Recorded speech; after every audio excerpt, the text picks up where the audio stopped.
సంద్రమై అడుగులు వేసెను ఆమె జనసంద్రంలో శక్తిరా.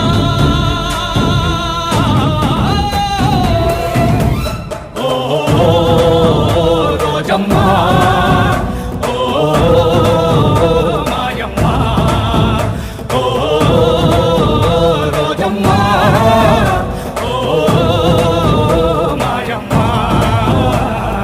చీకటి నుండి పుట్టిన చిటికెడు నీరే చిరుకై ముదిరిన వానై తుఫానై చీల్చగ వచ్చేరా.